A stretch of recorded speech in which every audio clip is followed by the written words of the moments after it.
ត្រីដែលបានជួបនឹងនួនល្អងនៅបាត់នំប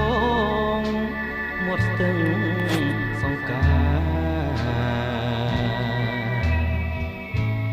យើងទាំងពីរនាក់